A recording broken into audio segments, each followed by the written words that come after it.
దేవుని నామానికి మహిమ కలుగును గాక.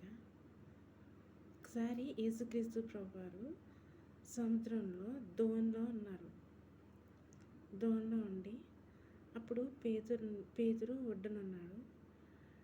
సరే నడిచి రావయ్యా సముద్రంలో నుంచి అని పేతురికి చెప్పినప్పుడు పేతురు ఫస్ట్ నడుస్తున్నప్పుడు యేసుక్రీస్తు ప్రభువారి వైపు చూస్తూ నడిచాడు.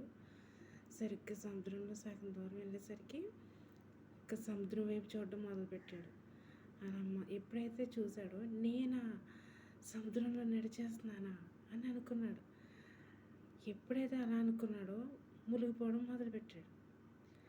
అప్పుడు అయ్యో ప్రభువా మునిగిపోతున్నాను అన్నప్పుడు మళ్ళీ దేవుడు పైకి తీసుకెళ్ళి మళ్ళీ నడిపిస్తూ దోణిలోకి చేర్చుకున్నాడు. మనం కూడా ఎప్పుడు మన స్వశక్తి మీద మనమైతే ఆధారపడకూడదండి.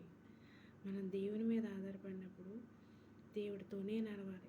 మరలా మధ్యలో మన సొంత అభిప్రాయాలు, మన యొక్క సొంత ఆలోచనలు దాని మీద రుద్దకూడదు.